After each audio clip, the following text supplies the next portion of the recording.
Mayor Bloomberg, Senator Schumer, Al and Ann Smith, thank you for your invitation. Thank you for your extraordinarily warm welcome. Ann and I appreciate your friendship very, very much. Thank you.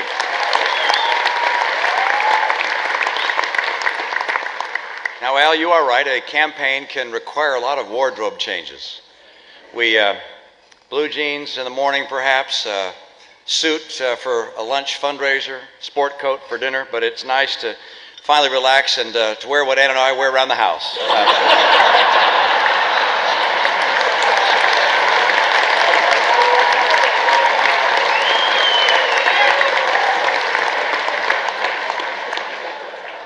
I'm glad to be able to join in this venerable tradition. Of course, I'm pleased that the President's here.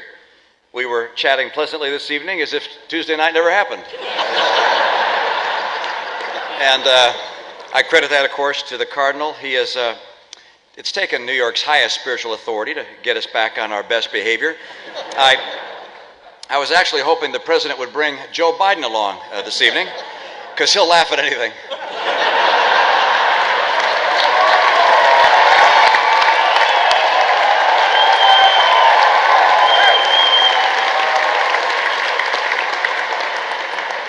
Of course, this isn't a night for serious politics, and it was especially nice to see President Obama and Cardinal Dolan sharing the dais despite their differences. I'm sure the Cardinal has no hard feelings, and we might get an indication of that during dinner to see if the President's wine turns into water. Or for that matter, whether my water turns into wine. I'm pleased to once again have the chance to see Governor Cuomo, who's already being talked about for higher office. A very impressive fellow, but he may be getting a little ahead of himself. I mean, let me get this straight. The man has put in one term as a governor, he has a father who happened to be a governor, and he thinks that's enough to run for president.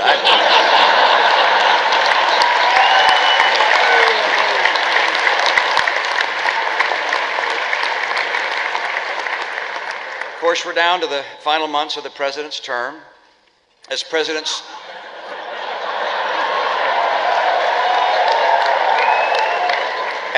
Obama surveys the Waldorf banquet room with everyone in white tie and finery, you have to wonder what he's thinking. So little time, so much to redistribute.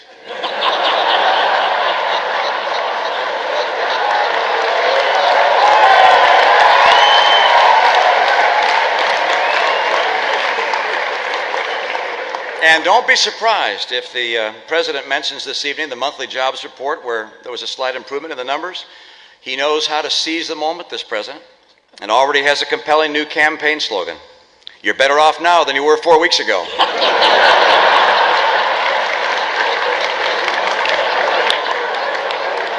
You know, with or without all the dignitaries that are here, the Al Smith dinner surely lives up to its billing. Usually when I get invited to gatherings like this, it's just to be the designated driver.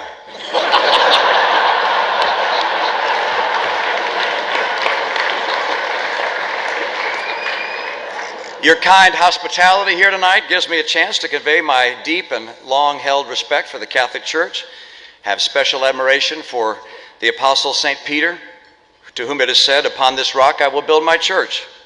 The story is all the more inspiring when you consider that he had so many skeptics and scoffers at the time who were heard to say, "If you got a church, you didn't build that."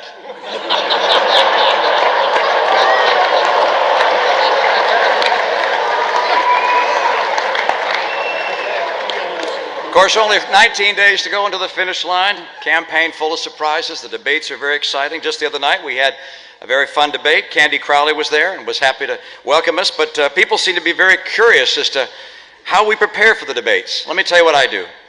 First, refrain from alcohol for 65 years before the debate.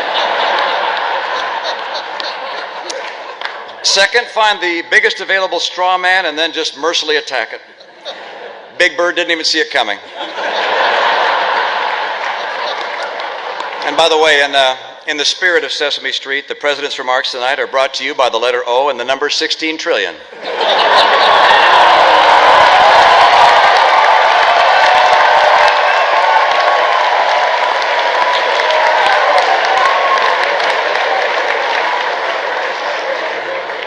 Campaigns can be grueling, exhausting. President Obama and I are each very lucky to have one person who's always in our corner, someone who we can lean on, and someone who's a comforting presence without whom we wouldn't be able to go another day.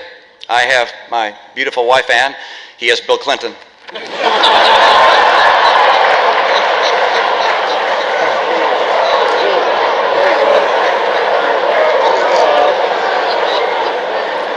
We got a big dose of the Biden charm last week, I'll tell you that, in his debate with Paul Ryan. I'm not sure that all that carrying on had quite the effect that Joe intended, because afterwards I heard from the Federal Election Commission. From now on, whenever he appears on TV, there's a recording of me afterwards that says, "I'm Mitt Romney and I approve this message." Of course, rules of fairness have to be enforced, because what other safeguard do we have besides the press? And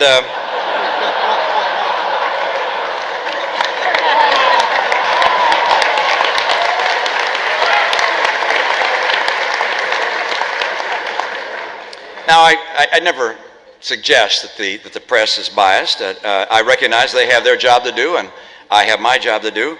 My job is to lay out a positive vision for the future of the country, and their job is to make sure no one else finds out about it.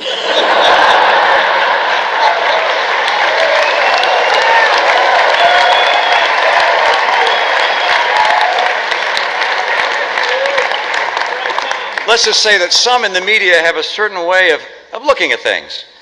When suddenly I pulled ahead in some of the major polls, what was the headline? "Polls show Obama leading from behind."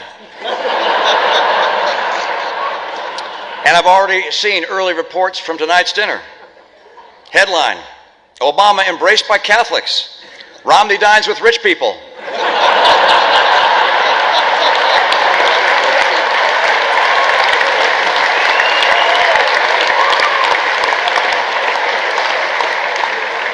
Of course, the president has put his own stamp on relations with the church.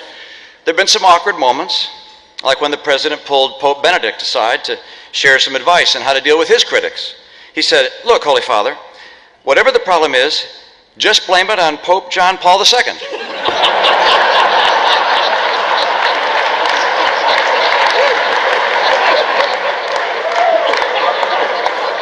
Of course, the president has found a way to take the sting out of the Obamacare mandates for the church. From now on, they're going to be in Latin.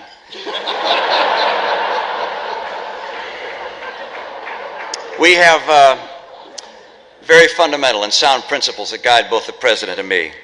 He and I, of course, feel the pressures and tensions of a close contest. It'd be easy to let a healthy competition give way to the personal and the petty, but fortunately, we don't carry the burden of disliking one another.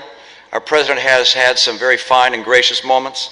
Don't tell anyone I said so, but our 44th president has many gifts and a beautiful family that would make any man proud. You can oppose...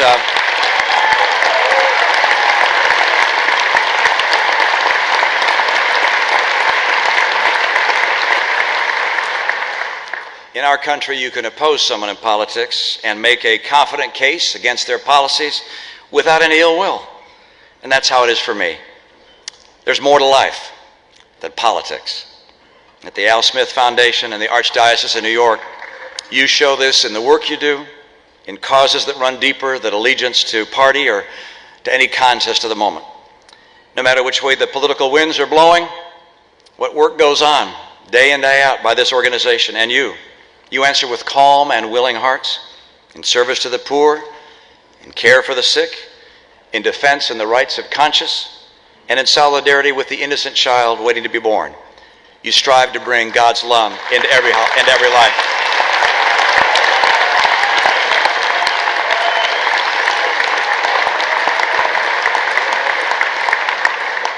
I don't presume to have all your support, and on a night like this, I'm certainly not going to ask for it. But you can be certain that in the great causes of compassion that you come together to embrace, that I stand proudly with you as an ally and friend. God bless you all, and God bless the United States of America. Thank you.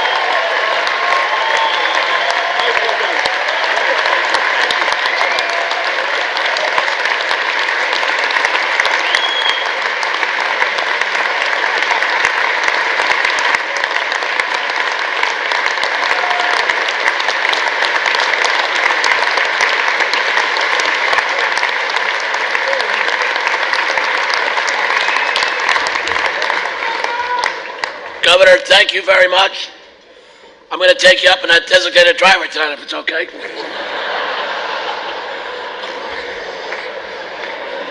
Ladies and gentlemen, there's but only one way to